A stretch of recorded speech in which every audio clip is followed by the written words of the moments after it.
side. Single coverage, and it is pulled in by DeAndre Hopkins, and he's got a touchdown. What a catch by Nuke. Josh Allen rolling to his right. Looks, fires. Touchdown! Stephon Diggs somehow brought it in. This is Buffalo Bills football. Airing it out, middle of the field. He's got Kirk. Touchdown! An 80-yard strike. Boy, it doesn't get much better than that. Have you been paying attention? Kyler Murray has been in total command of the Cardinals offense. He knows he's a scrambler. We do too, but his downfield passing, don't sleep on that. According to Next Gen Stats, in Week 9, Kyler had a career high in completion percentage and passer rating on downfield passes. David Carr joins me now. Take a moment. Look at that. Now David's here. But we have another good QB matchup for you, David. Listen, give us 3 things that Kyler Murray and the Cardinals need to do to avoid the upset against the Bills on Sunday. Well, they got another great test, and this was an exciting matchup last week when Kyler faced off with Tua, and now you got another young quarterback coming in. What you have to do, you've made great strides in this offense, Kyler Murray, but what you have to do is continue to extend plays. You've been so dynamic extending plays. Don't ever fit into a box. Don't change. Be that dynamic guy that puts pressure on defenses. A lot of defenses like to come in and put pressure on the quarterback. You put pressure on them by extending the plays and never giving up on it. I love watching this guy play. And then the second point goes along with that. Continue to push the ball down the field. We showed the great stats, the huge improvements that he's made in that area. He's seeing the field better. He really feels comfortable in this offense. And with the addition of Hopkins, it's made other guys like Andy Isabella and these guys are starting to step up and make big plays down the field. So keep pushing the ball down the field. With that, the last thing that you have to look at, okay, you're facing a dynamic player on the other side of the ball. Josh Allen, you have to keep him in the pocket. That's the most important thing when you're playing this guy.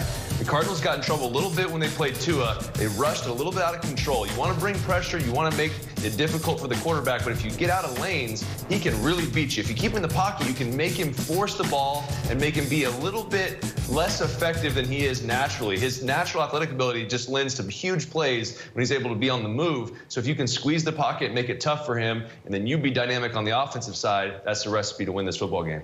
David, I feel like a lot of these can go both ways. Like there should be things that the Bills are keeping in mind as well. Yeah, very much right. so. Who do you have winning this game?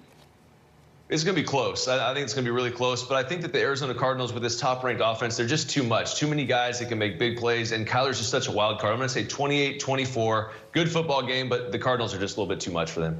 I feel you. I have the opposite, though. I think it is going to be close, but I have the Bills taking this one. All right, David, thank you. What a run. Jackson will keep it on the read option. He's got a hold. Lamar Jackson, touchdown, Ravens. And looks like he's going to run, and then he steps back and hits Johnson for the touchdown. Jackson fires to the end zone, and it is caught for a touchdown. Lamar Jackson makes it look so easy. He's going to run it left side to pick it up. He's done it. Into the end zone. Take up him. They didn't recognize game. No, he the OG, the Superman. All right, the football universe keeps gifting us with quarterback battles, and Lamar Jackson and Cam Newton face off on Sunday night, and these are two very different kinds of runners, guys. We know they get out there. Check out these next-gen stats. When it comes to option keepers, Lamar ranks first in the league in rushes and rush yards. Now, on design QB runs, that's where Cam shines, ranking first in rushes, touchdowns, and first downs. All right, James Jones and Michael Robinson with me now. Two dynamic quarterbacks in this one. We know they can both make plays in the air and on the ground, guys. But what do you need to see, M-Rob, from Lamar Jackson on Sunday?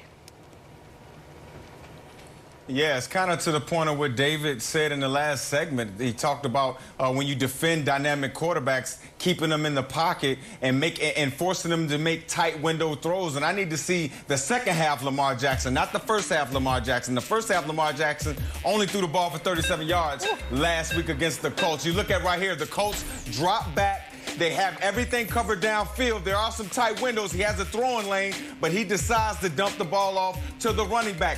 If you're playing the Baltimore Ravens, I'll take this type of a check down pass and not that explosive pass that we're accustomed to seeing from Lamar Jackson in this passing game. You look at right here, a little RPO, but again, clean pocket and forcing a tight window throw, which Lamar Jackson didn't do a great job of anticipating right here.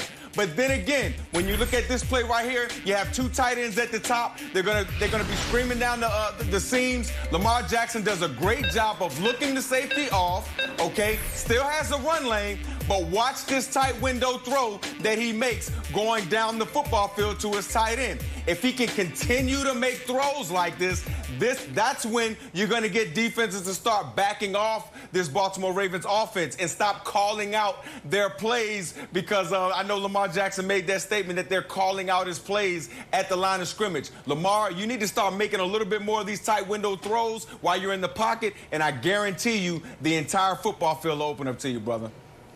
Yeah, the accuracy on that last one was like a laser there. But, James, on the other side of the Patriots need to get it together. They need to get it right. So what do they need to do to win this game? You're 100% right, MJ. They have to get it together. And like Imrob, hey, they probably calling the Patriots plays out too, because the Patriots is predictable as well.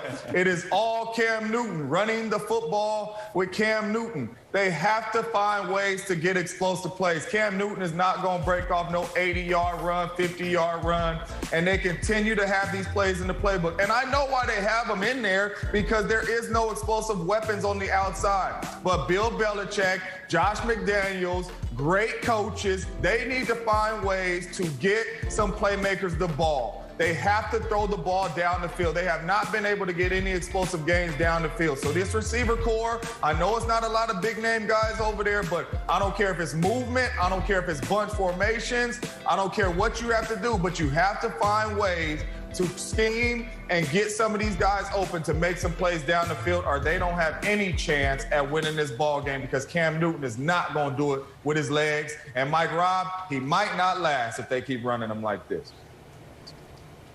And that's what I'm saying, James. You can't continue to run Cam Newton. We've seen in Cam Newton's past that all of those design quarterback runs eventually take an effect on him, on his passing and getting the ball downfield to those playmakers that you talk about. I mean, let's just be honest. There's not many playmakers on the outside for the New England Patriots. So what do they do? And I think that Cam just needs to get better in the intermediate passes and, again, stop all the quarterback runs, because at the end of the day, that may be your only offense, but, bro, we want to see you make it through the entire season.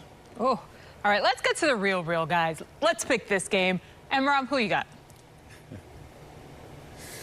I have the Baltimore Ravens 30-21. I think that it's just too much Lamar Jackson, too much of that speed option that they run, too much of that ground game. And I think Cam Newton struggles in the passing game, and I think he struggles dealing with the blitz of Wink Martindale and that Ravens defense.